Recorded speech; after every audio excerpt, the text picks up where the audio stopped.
ơi, đi mua cho em cái khẩu trang nha. Khẩu trang của anh mua cho em hồi trước đâu. Ủa, mua rồi phải dùng chứ. Bữa em xài hết rồi, bữa đi làm miết mà, có ở nhà đâu. Đưa chồng tiền đây, chồng đi mua cho. Trời, ông này, suốt ngày xin tiền á. Đây, còn 20 đây, đi mua đi.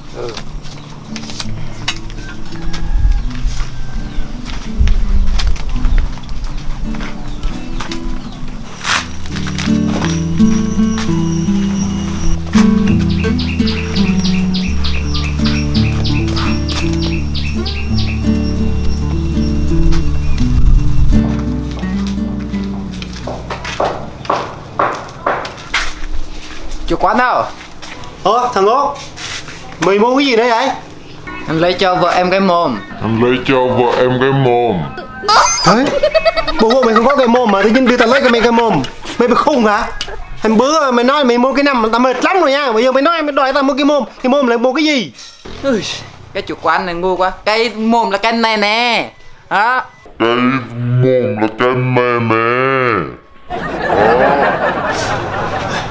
Cái thằng chắc tao sẽ đột quỵ vì mày quá. Sao thôi mày đi kiếm đi, biết chuyện nào có nè, mày cứ đi lúc đi. Không hỏi là cái nào chết luôn. Kiếm đi. Không biết có gì nhỉ. À, cái này nè, chủ quán đâu? Thấy chưa? Thằng này mệt quá.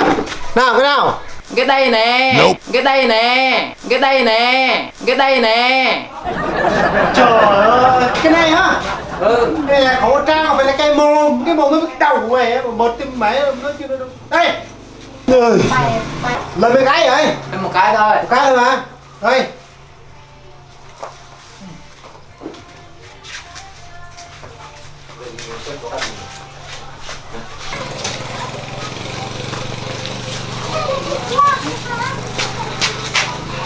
Hey, mày chưa đưa tiền mà. Quên. Đây. Quên gì mà quên, tao biết tính của mày rồi. Mày tính vô vợ mày mua rượu uống rượu chứ gì. Ê, mày khôn như mày làm tao á, chết hết rồi.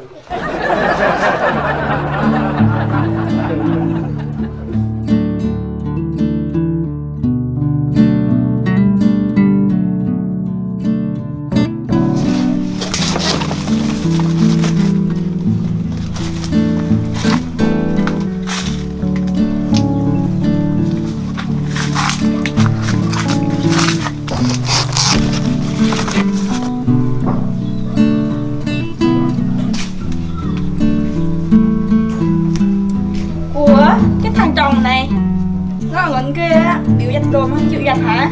Sáng sớm có kêu giặt đồ rồi mà giờ vẫn còn nguyên vậy hả? Trời ơi.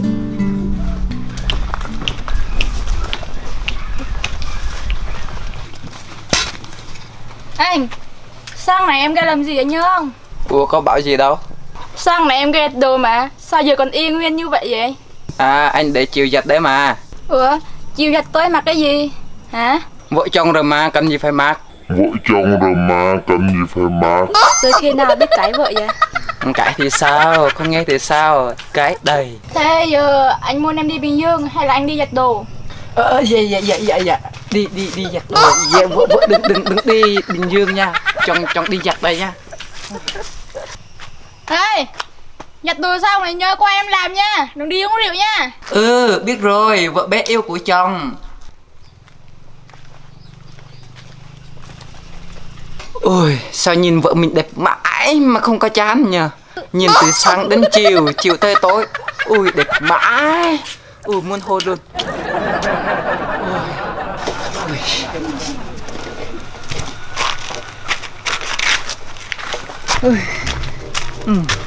Giặt đồ của vợ là niềm hạnh phúc của tôi mà.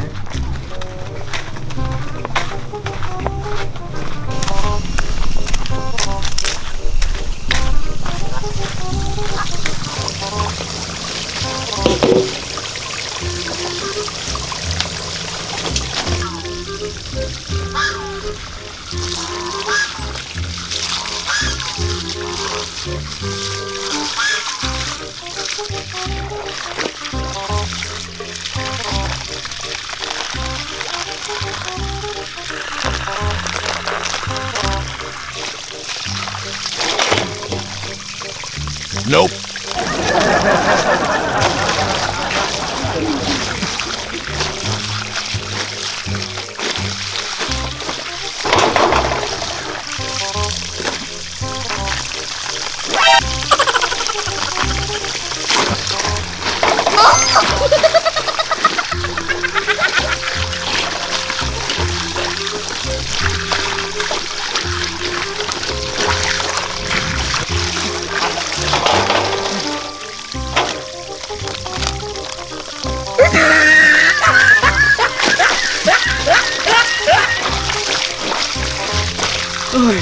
Ủa sao bịch giặt này không có bọt nhỉ?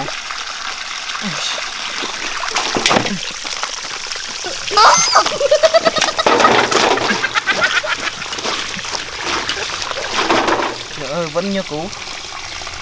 Ui, sao không có bọt nhỉ?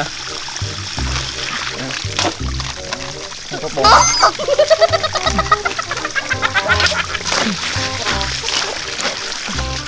Đúng nhiều rồi. Không có bọt. Trời ơi.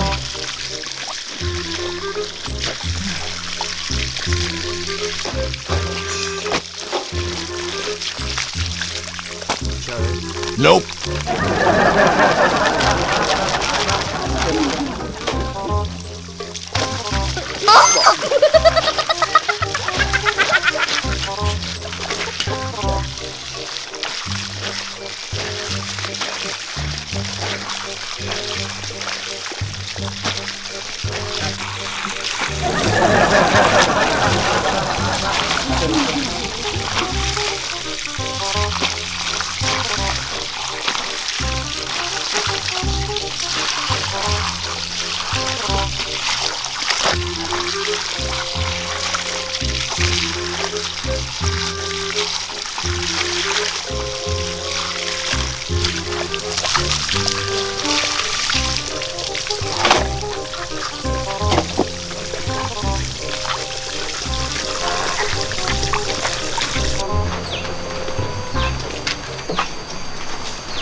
Ủa cái thằng chồng này nãy kêu chạy qua ruộng theo mình mà không đi luôn, giờ ở nhà cũng chả thấy, đi đâu vậy ta? Đi ra!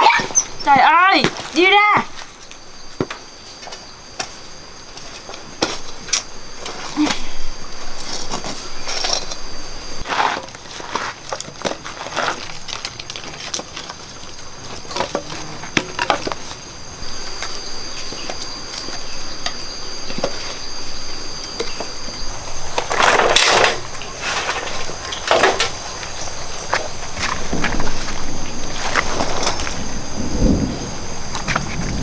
Ủa bộ về rồi hả? Sao về sớm vậy? Thế anh biết giờ này là mấy giờ không? Giờ này là chiều rồi đấy.